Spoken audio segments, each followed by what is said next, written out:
On the news tonight, National Assembly postpones resumption to 7th October 2025 as Sergeant at Arms unseals Natasha's office.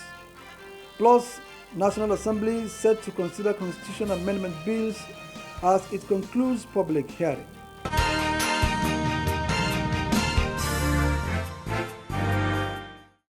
Good evening and welcome to NTA Parliament News. I am Muhammad Rabiu Ali.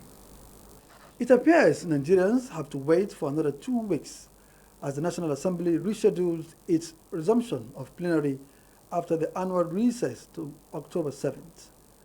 But one issue that captures the attention of many is the imbroglio between the leadership of the Senate and the senator representing Kogi Central, who has been on 6 months suspension. There are indications that political solutions to the long jam are now in the offing. Let's join Isa Mohammed for the details. It was jubilation by friends and staff of Senator Natasha Tuesday morning as she gained access to her office at the National Assembly. She was suspended by the Senate and her office sealed as it is the tradition of Parliament.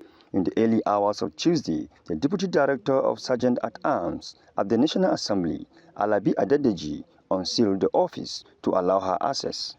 I, Alabi Adedeji, Deputy Director of Sergeant at Arms, hereby unseal the office.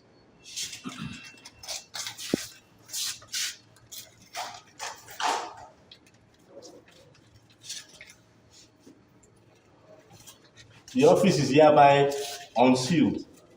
Senator Natasha says she is happy to return to her office to continue with her duties as senator.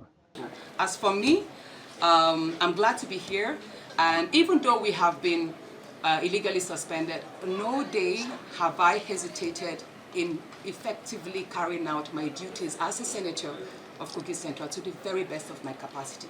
It all started on the 6th of March when the office was sealed following her suspension for violation of Senate standing rules. Senator Natasha challenged the decision of the Senate in court. Meanwhile, there is no official statement from the leadership of the National Assembly on the issue of the suspension and her return to legislative duties, which is still in court. From the National Assembly, Isa Muhammad, NTA News. Hundreds of Nigerian women representing the 36 states and the Federal Capital Territory converge on Abuja in a united call for increased women's participation in governance. National Assembly correspondent Amina Saidu reports that it was a renewed call for women special seats in Parliament. Yes, Nigeria women!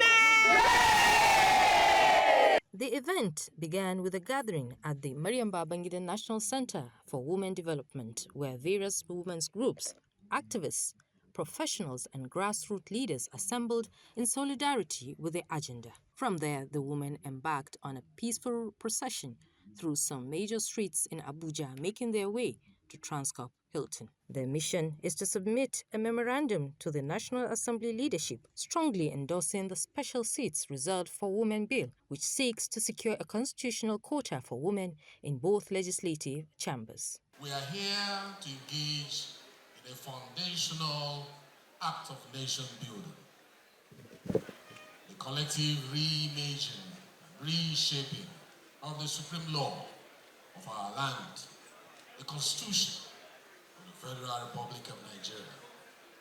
We are asking that an extra 37 women are voted into Senate. It should be placed there. Women who are in political parties should compete for that seat. It's women-only seat.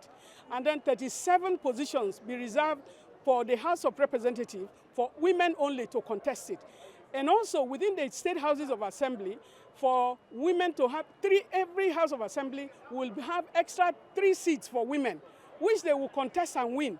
It's not about dashing them, allow them, engineer them into the political process so that they'll be able to see it as a way of reason. The reserved seat bills that we are talking about will ensure that we close the gender gap in the political landscape of Nigeria. Advocates say the bill is a critical step towards correcting the gender imbalance in Nigerian politics and ensuring that women have a stronger voice in decision-making at all levels. Amina Saidu, NTA News. And the House of Representatives, through its Committee on Constitutional Review, has set before it a compendium of 87 proposed amendment bills with a view to correcting the anomalies inherent in the 1999 Constitution. And this followed the conclusion of the zonal public hearings on the 6th constitutional alteration. National Assembly correspondent Joshua Gunjude tells us more. There is no gainsaying in the fact that there are unresolved questions as far as constitutional development of Nigeria is concerned, especially the 1999 Constitution, widely considered as a military dictate. This long-awaited public hearing is therefore exigent for constitutional alteration that will reflect true response to the felt needs and expressed desires of the Nigerian people, organized around the central pillars of a modern, functional, and just society. Before us today is a compendium of 87 proposed amendment bills, each a response to the felt needs and expressed desires of the Nigerian people. The process you are undertaking today is therefore not only about amending legal provisions, it is about giving Nigerians renewed confidence that their voices matter in shaping the future of our democracy.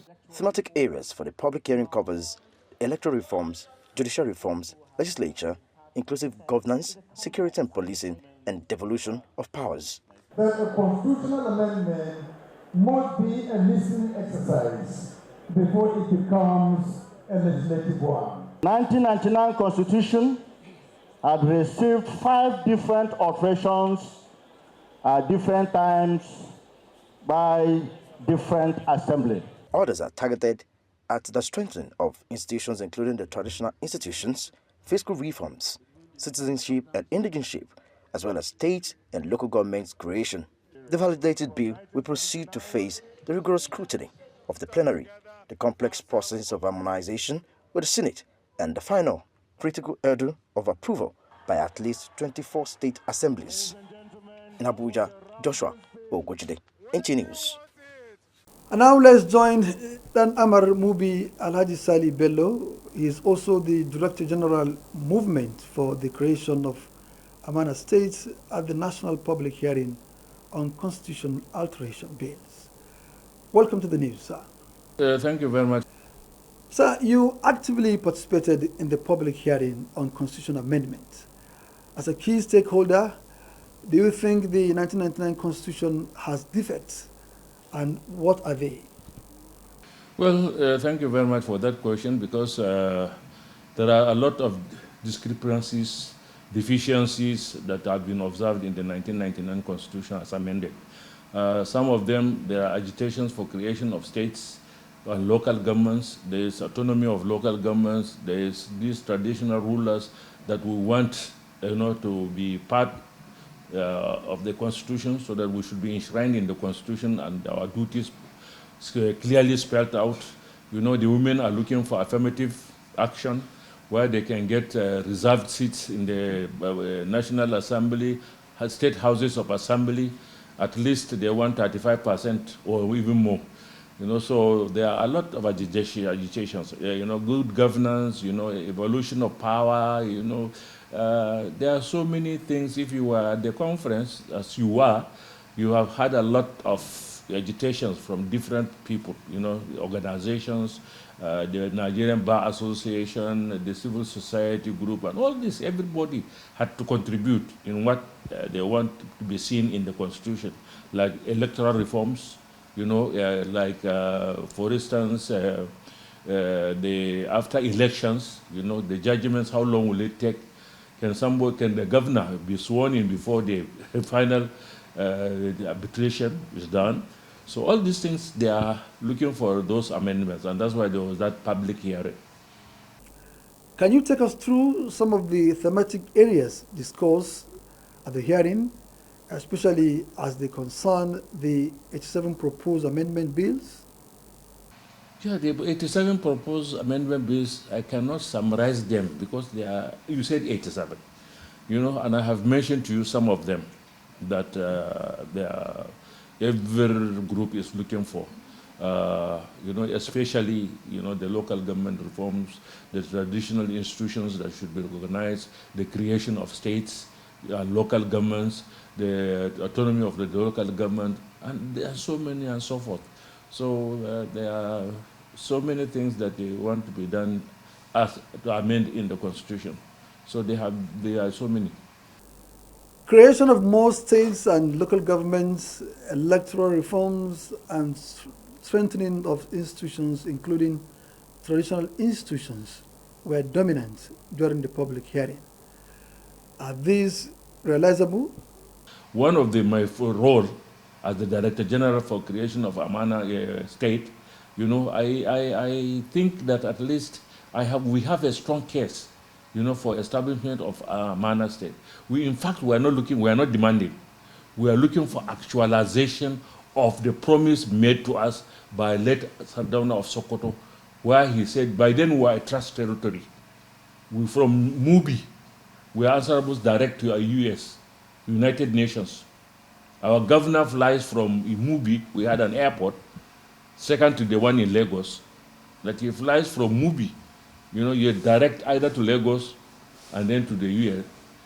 But they promised us that when we join Nigeria, during the plebiscite of 1961, we either elect to go to Cameroon or come to Nigeria. And we were promised if we come to Nigeria, we join Nigeria, Mubi, our own area, will be equal to any other area. And he even mentioned like Kano, Katsina, and Ilorin, especially what he mentioned, they will be equal. So unfortunately, all other provinces, some have 2 states, some have 3 states. Well, as the last count, there were about 61, agitating for states. Like, for instance, in Northeast, we have Amana State, we have Savannah State, we have Tangalewaja State, we have from Gombe, we have some from Taraba, and Bauchi, we have Katagum.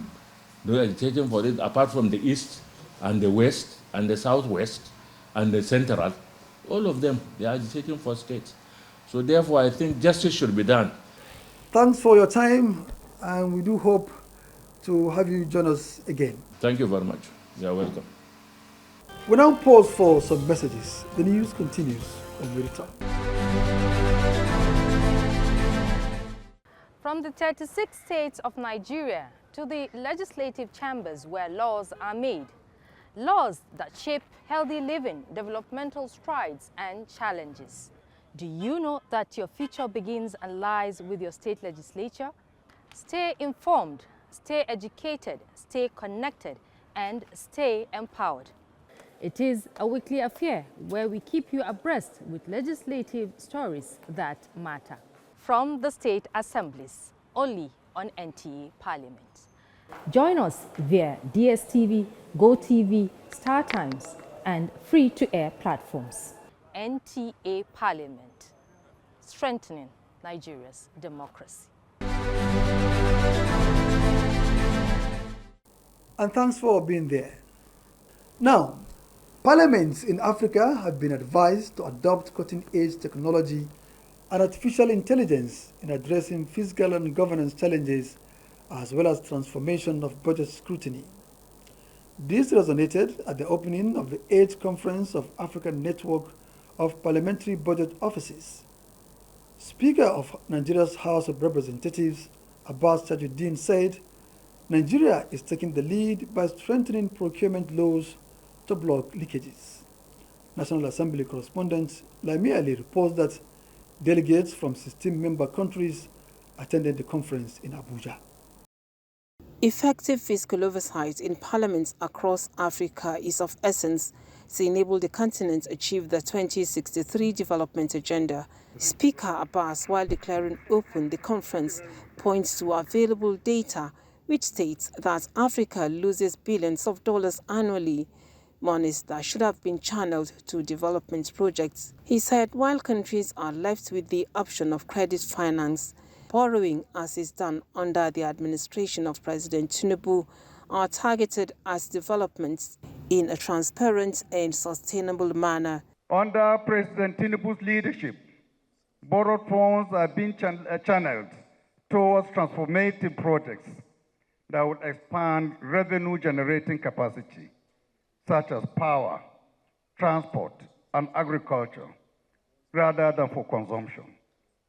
The House stands firmly behind the President's vision of using judicious borrowing as a catalyst for growth and poverty reduction, while simultaneously strengthening oversight mechanisms. The conference aims to build capacity of budget offices for evidence-based fiscal management across member countries. The role of parliamentary budget offices has never been more vital. I encourage us all to use this conference not only as a platform for exchange, but as a springboard for innovation and renewed commitment to fiscal representability. Our overall objective is to contribute to the effective utilization of public resources, particularly in the context of the African Union's Agenda for 2063. United by purpose and shared commitment, we are well positioned to chart a new course for budgetary excellence across Africa. Among topics of discourse at the conference are oversight, accountability, and fiscal discipline, bridging gaps between appropriation and implementation, and public debt management in Africa. They provide an avenue for us to borrow best practices from each other to enable us to know where we have limitations. We can borrow from those who have already adopted the best practices. This is going to strengthen even our mandates as the county assembly. It's not only in Africa that you find corruption. Even in the great United States, people talk about corruption. But we, as human beings, every day, we improve on what we're doing. Nigeria is hosting the conference for the first time. Lami Ali, NTA News. And the 6th ECOWAS Parliament's second extraordinary session opens in Port Harcourt, Rivers State, with renewed vigor to exploit opportunities provided by artificial intelligence to boost parliamentary efficiency in the sub-region. Let's now join ECOWAS Parliament correspondent. With the theme, Harnessing Artificial Intelligence for Parliamentary Efficiency, Ethical Governance and Development, members of the Parliament rallied to intensify efforts on the use of AI for a digitally inclusive and empowered region. Speaker Memunut Ibrahim said, AI as a global competitive tool, legislators within the region must look inward to utilize it by providing a better regulatory framework. Gérer avec efficience et transparence. If applied responsibly, it can enhance research, streamline processes, improve oversight, and deepen citizen engagement. It is worth noting that Nigeria's pivotal role in the life of ECOWAS cannot be overstated.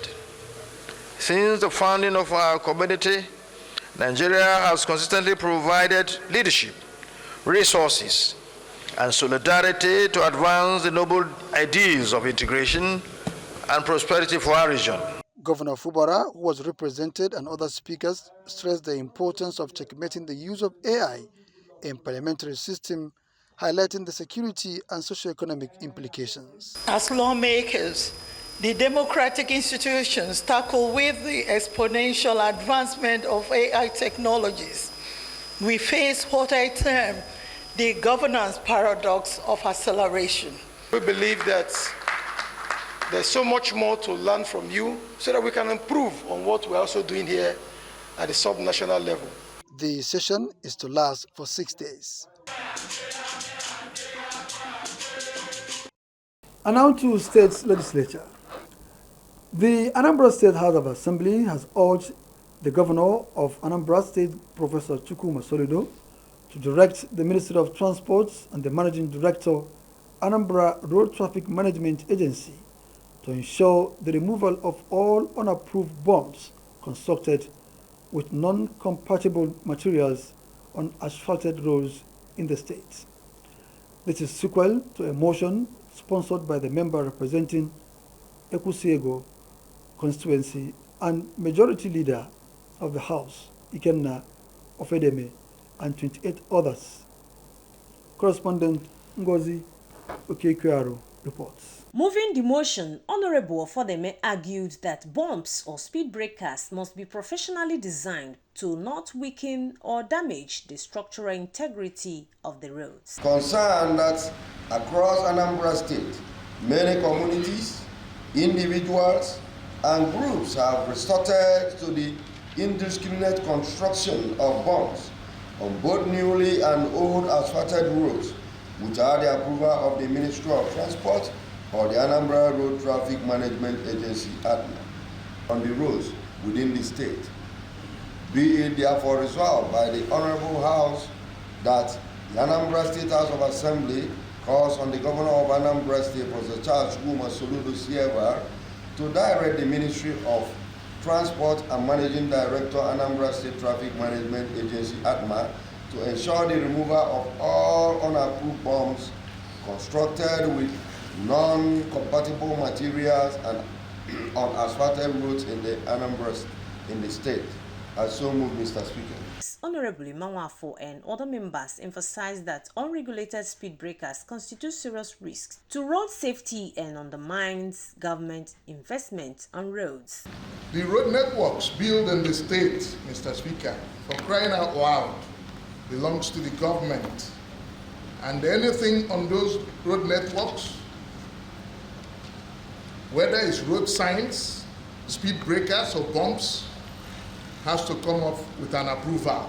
If this is done, it will go a long way in reducing all these haphazard works that are done all over Anambra. Ruling on the motion, the Speaker of the House, Right Honorable Somtochukwu Udeze, urged relevant authorities to swiftly implement the resolution to safeguard road users and preserve government investments in infrastructure. Support say aye. Aye. Those against say nay.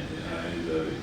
Meanwhile, the Chairman Committee on Public Complaints, Honorable Obinweke, and his committee members after the plenary addressed journalists over what he described as outbursts of Chairman Onitsha South Local Government Area Emeka Orji on social media over his earlier indictment by the House for illegal encroachment on the property belonging to Chief Sept Uzetu, claiming ownership and that the matter is in court. If he says that the property belongs to him, let him produce instrument of title that the land belongs to Onitsha South Local Government. If he says also that the matter is in court, I enjoin him, I charge him, let him bring up the matter that is sub judice in any court, as at the time this matter was being investigated upon. He advised Orji to be a law-abiding citizen and desist from undermining the integrity of the House. From the Anambra State House of Assembly, Ngozi Okekwearo, NTA News. The Benue State House of Assembly has urged the state governor to reinforce the security apparatus in Katsina Ala and its environment to forestall the incessant attacks on the people by unknown gunmen. As a motion of urgent public importance, it condemned the recent attack on security personnel. State Assembly correspondent Grace Anyalo Icheba reports. Mr. Jonathan Agbidi, while moving the motion of urgent public importance on the floor of the House, says the attack on Friday, 19 September 2025, is coming barely 1 month after the attack on St. Peter's Parish in Katsina local government area of Benue State. The situation has become more scary as these herdsmen have now occupied parts of the local government area, particularly in Batula Mberev Council Ward, where they conveniently launched mayhem and innocent citizens, especially the farmers, from their hideouts. This has been happening across Sankra axis, Ukum, Kasnala, and Logo. And if you recall, while growing up as a child, and even to date, I know that that particular axis is the economic hub of Benue State. And now these insecurities seem to have killed everything regarding to that effect. That the House restate the call on the state government to ensure that a formidable security post is established in the community immediately, while security agencies should also provide adequate personnel to prevent further attacks and give residents confidence of their safety. Those in favor of the result say aye. Aye. Those against say nay. The ayes have it. In another development, the House was dissolved to a committee of the whole, where a bill for a law to establish Benue State Public Complaints and Anti-Corruption Commission 2025 was debated on clause by clause. At the end of the public hearing, the following findings emerged. There's Section 11A and 11B. I can't find it. Section 40, Section 44.1, Section 45, subsection 3, Section 52, subsection 2, Section 55, and Section 56, subsection 3 need to be reworked. That the title of the bill be shortened for easier understanding. Members and staff of the commission shall maintain secrecy in respect of matters before them by reason of source or contact. However, a member may, in any report, may disclose such matters as it ought to be disclosed in order to establish ground for conclusion and recommendation. Those in favor of this clause say aye. Aye. Those against say nay. The ayes have it. The bill thereafter was read for the third time and passed. The Benue State Public Complaints and Anti-Corruption Commission Law 2025, third reading. A law to make provision for the establishment of the Benue State Public Complaint and Anti-Corruption Commission and other matters related therewith is therefore passed into the law and become effective on the day of assent. The House adjourned sitting to Tuesday, 30th September 2025. In Makudi, Grace Anyalewa, Ichekpa, NTA News. And that's our packet this evening. You can follow us for news updates on our social media handles showing on your screen. Thanks for watching and do have a great evening. I am Muhammad Rabiu Ali.